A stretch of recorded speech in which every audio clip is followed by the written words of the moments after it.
હાલ અત્યારે હું કોટડા નાયાણી ગામ જે વાંકાનેર તાલુકાનું છે ત્યાંનો દ્રશ્યો બતાવી રહ્યો છું કે આ જે કોટડા નાયાણી ગામમાં એક કરુણ ઘટના છે તે સામે આવી છે। આ પિતા પુત્ર રિક્ષા ચાલક જે અહીંથી જઈ રહ્યા હતા તેઓ રિક્ષા લઈને જઈ રહ્યા હતા અને આ જે ધસમસતો પ્રવાહ તમે જોઈ શકો છો આ કુદરતી આફત છે।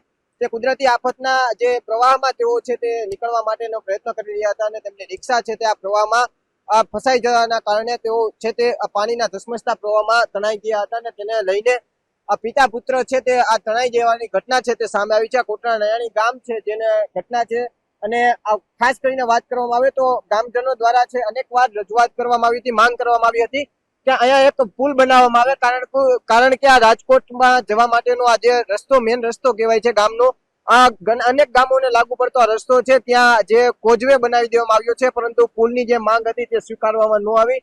આ તેના કારણે આ ઘટના છે તે બની છે અને તંત્રની બેદરકારીના કારણે આ ઘટના છે તે બની છે કારણ કે એક પિતા પુત્ર સવાર થઈ રિક્ષામાં સવાર થઈને જતા હતા અને આ કરુણ ઘટના છે તે બની છે કુદરતી આફતના કારણે।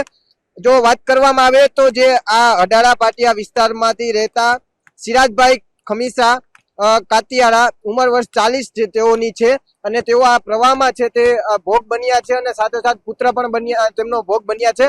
અને ખાસ કરીને વાત કરવામાં આવે તો પિતાને હાલ છે તે મુદ્દે છે તે મળી આવ્યો છે અને પુત્રની શોધખોળ હજુ સુધી ચાલુ છે। એનડીઆરએફ દ્વારા છે તે પુત્રની શોધખોળ છે તે ચાલુ કરવામાં આવી છે પરંતુ તંત્રની ઘોર બેદરકારીના કારણે આ ઘટના છે તે બની છે। ખાસ કરીને એ પણ વાત કરવામાં આવે તો જે ગુજરાત હવામાન વિભાગ દ્વારા જે આગાહી જાહેર કરવામાં આવી હતી 4 દિવસનું એલર્ટ આપવામાં આવ્યું હતું છતાં પણ તંત્ર છૂટી નિંદ્રામાં હોય તેવું લાગી રહ્યું છે કારણ કે જો આ રીતનો પુલ હોય આ જે કોઝવે બનાવવામાં આવ્યો છે જો આ જોખમી કોઝવે ગણાતો હોય તમે પુલ બનાવી નથી શકતા તો જો આ જોખમી કોઝવે હોય છે તો તેમના જોખમી કોઝવેમાં તમારે પણ કોક આ સિક્યુરિટી રાખવાની જરૂર છે કારણ કે તંત્રને ગામજનોને એલર્ટ કરવાની પણ જરૂર છે। અને ખાસ કરીને હું તમને એ પણ દ્રશ્યો બતાવીશ કે હાલ જે ઘટના બની ત્યારબાદ આ પોલીસ કાફલો છે તે ખડકી દેવામાં આવ્યો છે। અહીંયાથી અવર જવર માટેના પોલીસ દ્વારા છે તે આ રસ્તો બંધ કરી દેવામાં આવ્યો છે। આ ઘટના બન્યા બાદની આ ઘટના છે કારણ કે તે પહેલા કોઈ ઘટના નથી આવી। આ બાજુ હું તમને બતાવીશ કે રાજકોટ તરફથી જે લોકો આવે છે તે લોકો આરામથી આવી શકે છે। આ જોઈ શકાય છે આ રસ્તો જે છે તે રાજકોટ તરફથી આવવાનો છે ત્યાંથી કોઈ પણ વ્યક્તિને જવું હોય તો જઈ શકે છે એટલે કે જે અહીંયા કોઈ મનાઈ કરવા વાળું નહોતું અને આ પ્રવાહનો સ્વીકાર છે તે પિતા પુત્ર બન્યા છે।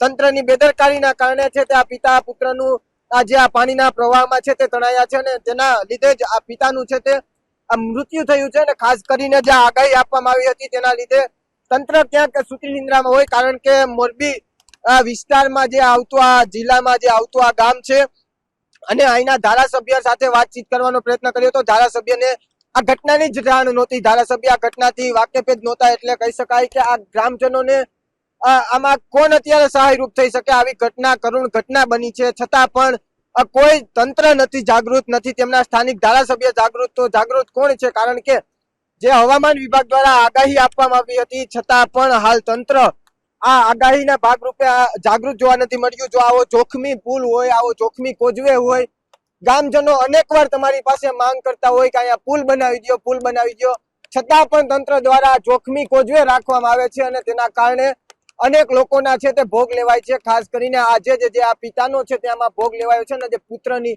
શોધખોળ ચાલુ છે। આવી કરુણ ઘટનામાં પણ સરકાર છે તે માનતી નથી, સરકાર અહીંયા પુલ બનાવતી નથી। આજે રાજકોટ જવા માટેનો રસ્તો છે આવી ઘટના બને છે છતાં પણ તંત્ર જાગતું નથી કારણ કે આ લોકો હાલાકી ભોગવી રહ્યા છે। ખાસ કરીને તેમાં એવી પણ માહિતી મળી રહી છે કે ગ્રામજનોને પ્રાથમિક શાળા પણ નથી। જો શાળા ન હોય ભણવા માટે વિદ્યાર્થીઓ બહાર જતા હોય તો આવી હાલતમાં કઈ રીતે જઈ શકે। અત્યારે ગામ છે તે સંપૂર્ણ સંપર્ક વિહોણું થયું છે। અમે પણ પૂરતા પ્રયત્ન કરી રહ્યા છીએ કે અમે એ બાજુ જવાનો પ્રયત્ન કરી રહ્યા છીએ પરંતુ હાલ જે પાણીનો પ્રવાહ એવો છે કે અમે એ બાજુ જઈ નથી શકતા। અમે ઘણા એવા પ્રયત્ન કર્યા વાડી તરફ ગયા હતા કે ત્યાંથી જવાનો રસ્તો મળી જાય પરંતુ એ બાજુ જવા માટેનો હજી રસ્તો મળ્યો નથી પરંતુ અમે પૂરતા પ્રયત્ન કરીએ છીએ કે અમે એ બાજુ જઈ શકીએ કારણ કે ગ્રામજનો સાથે અમારે વાતચીત કરવી છે અને ઘટના છે તે જાણવી છે, તાગ મેળવવો છે। આ જે તંત્રની બેદરકારીના કારણે હાલ એક જે પિતાનો ભોગ લેવાયો છે અને પુત્રની હજી શોધખોળ ચાલુ છે। કેમેરા પર્સન રાજેશ જોશી સાથે પ્રદીપ પાઠક, BS9 ન્યૂઝ રાજકોટ।